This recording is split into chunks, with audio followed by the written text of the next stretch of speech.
Hey guys and gals, welcome to Miyagi Mornings. I believe it's episode 43 if I have it right in my head, and who knows if I do. It's a very busy time of the year for me, so sometimes I forget things. I'm getting ready for a workshop. Remember, tickets go on sale for that Saturday. If you ain't on the Telegram channel for Survival Podcast and you want to come, you ain't coming. I'm just telling you right now, it ain't going to last 10 minutes, so keep that in mind if you want to come to our workshop. We'll be doing some builds, one of them right over here. Anyway, today I went into to MeWe and I looked at the post for Miyagi Mornings and kind of looked through and thought about what I wanted to talk about today. The one I wanted to talk about today will be either tomorrow or maybe next week because there's a prop I need to dig out for it. I saw another one though and I was like, yeah, I could talk about that today. A guy said, hey, a long time ago you did a podcast and you were talking about Ben Franklin's quote about a jack of all trades and a master of none. But you changed it somehow, and I don't remember how. Maybe you could talk about that a little bit. Yeah, what I said at the time I did that episode, I'm even going to modify further today. I said a jack of all trades and a master of some, right? And I think I would change that actually, if I want to be more accurate, to a jack of most trades and a master of some. And the reason I'll modify the sayings from Poor Richard's Almanac, written by Benjamin Franklin, one of the founders of the country, and a very, very intelligent man, is I don't think he ever wrote that quote, especially at the time when people thought a little bit more about things like that because they didn't have TV rotting their brains, to be taken in absolute form. That he expected us to extrapolate from it. He expected the reader, if the reader was worthy anyway, the teacher appeared when the student was worthy type of thing, to realize you don't deal in absolutes. You want another quote? How about from a movie? Only the Sith deal in absolutes, right? So to say a jack of all trades, right, is an absolute. To say a master of none is an absolute. I would say Franklin was a master of crafting words and messages. So he was a master of something. He was a master of some other stuff too, but just one example. And I don't think Benjamin Franklin himself was a jack of all, absolute, all trades. I'm sure there were some things he didn't know how to do, some things that he didn't know how to do because they ain't even been invented yet, right? So how does this affect us in our modern world? Well, what this is really all about is being a polymath. And a polymath is a word that you just don't hear very much in the modern vernacular. You certainly don't hear about it in school.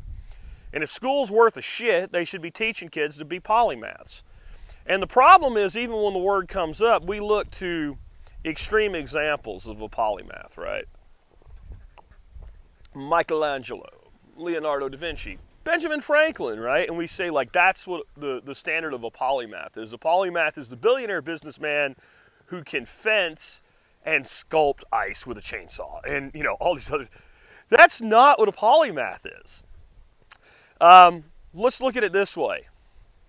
If you're an artist, if you paint, are you an artist, right? If you have a hobby and each week you put up a canvas and use oils or pastels or watercolors and you paint, are you an artist? Yeah, right? And if you're a little bit good, you're probably a decent artist. Are you a master artist? So you're defying the quote's own point if you only equate polymath with this extreme mastery, right? What we're supposed to be as human beings is, like I said, a jack of most trades. In other words, we should be able to do most of the things that we could possibly need to have done around us. Even if we choose not to do them, even if we hire them out, we should understand how to do it.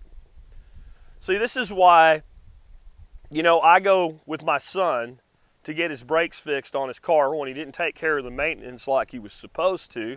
And they want to charge him $2,600 for fixing the problem on a car that was at the time worth about $3,000. That's stupid. You ask a few questions, make a few statements, the next thing you know, they're doing the job for $250, and that's going to keep the car running safely for the next few months until he trades it up to another car. That's because I understand how fucking brakes work. I understand what a rotor is, and I understand fucking economics. And the guy that was doing that was a prick. But he was also a prick that was trained specifically to do what he was doing, and he thinks he's helping, but he's not, right? He's like, well, and I remember that conversation. I can't guarantee there might not be a squeak or a squeal if we do it that. Shut the fuck up and get it done, Okay, I'm not putting $2,600 into a car that's worth maybe $3,000 if we put the work into it. And it's worth about the same amount of money if we don't. That's stupid. See, but by understanding basics of mechanics, now I was a mechanic in the military, but it wouldn't have mattered. Had I never been a mechanic in the military, just growing up doing shade tree mechanic work and fixing my own damn car like you did back in the 80s, I would have known the same thing. My son should have known that, but he didn't take much of an interest when I tried to teach him. And it ain't his fault, and it ain't my fault. You know, it was before I discovered homeschooling and what have you, and I didn't really understand what was being done to him. And it's something he'll fight that for the rest of his life, just like I will, because I went to the state school. They're worse now. We don't learn to be generalists in our education system. We get indoctrinated, we get trained, we get put on a course, and then we're told to specialize from there. That's what university is, specialization. Now, most people are specializing in total bullshit today, but you know, there are people that go on and become engineers, or they become doctors, or they become attorneys, or they go and specialize into something that actually is meaningful, and they can do that really well. But I mean, I'll put it to you this way. Back when I was in cabling, structured cabling and networks, there was a credential that I got. It was really difficult. It took a lot of study to get. I passed the exam on the first time, but the failure rate on the first exam was 78%. So it was tough. You had to know a lot of shit. But I'll tell you what, I knew a lot of RCDDs in my time, which, by the way, if you care, is Registered Communications Distribution Designer, that she could have said, here's a print, here's a box of cable, here's a bucket of jacks, here's a punch-down tool, go fucking install this. And they couldn't have done it. They were specialized at kind of the architectural level of cabling. You see what I'm saying? And this is how everybody lives today. Now, what I think a person should be able to do, honestly, and I can't do all this, is I think most people should be able to build a house. I think it's one of the first things we should be teaching people. That's why this week on Odyssey, I'm featuring segments on people that built their own cob house with no real experience. Don't you think that makes sense? I mean, the first family I featured this week, their kids are being homeschooled, and I can just see people going, boy, are they really going to learn the life skills they need? Because they're studying this little area in the house. And like, you realize, you listen to what they're learning basic academics, they're learning mathematics, they're learning to read and write, they're learning to do research, they're learning all that stuff too. But these girls that are like this big probably know more about how to build a house than I do. And I'm not a bad carpenter.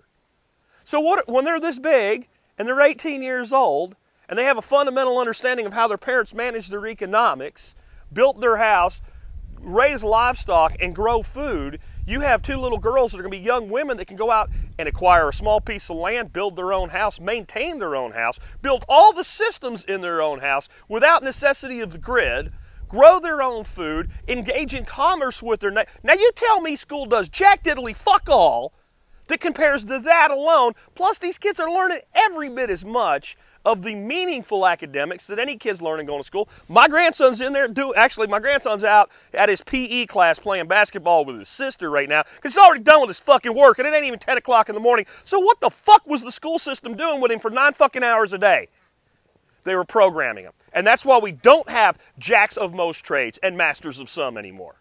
We have complete fuck all useless people in society. They can't do anything except stamp something or hit print on something or something like that, right? You give them a job, you train them in that one little limited capacity, and maybe they can function through it half-assed. And how many of you worked with people that you're like, why is this fucking person even here? Like, it would actually be less work for me if they would just fire him. I've worked in jobs where I'm like, you know what, you could fire these two people, let me absorb their responsibilities, pay half their wages, I'll do a better job, you'll make more money, and so will I. Right? That's how bad it's become. My grandfather, I remember him, we're out in the middle of a fucking river. I mean, like, it's a mile-wide section of the Susquehanna River. And the water's moving pretty good. We're in a little John boat anchored with a goddamn rock. Okay? A rope tied to a rock, anchoring us in an eddy where it won't blow us down the river. He goes to fire the motor up, and he goes, next thing I know, he's got the cover off. The only tool he had was a pocket knife and a screwdriver. And in about 10 minutes, he had the rope wrapped around it with the cover off, and it ran like shit, but it got us to shore. You know what most people would be doing today? Picking their cell phone up and calling a fucking Coast Guard to get them out of a river they could have walked the shore from. Because we can't do shit as a society anymore. And you know what? It is a disgrace. And I'm going to tell you why it's a disgrace. You're either watching this on Odyssey or YouTube right now. Guess what? Anything you want to fucking know, right up there is a search bar. Stick that shit in there and there'll be somebody that tells you how to do it. We have never had more people teaching hard skills in the history of humanity, and we've never had more people that can't do a fucking thing at the same time. Your great-grandfather right now, if he was dropped in here at about 45 years of age, at the prime of his life, and understood what was going on, would start kicking your ass out the fucking door and saying, get some shit done. You should be able to run a goddamn business. You should be able to do commerce, right? You should be able to figure out how to value. If something breaks, you should have some idea how to fix it. If you use something to rely on something, you don't know how it works, you are wrong. I'm sorry. I didn't expect this to turn into a rant, but when I think about the dumbing down of society today, it abhors me. We live in the most information-rich time in the history of humanity. What you have access to, right? Think about the Library of Alexandria being burned and all the knowledge lost.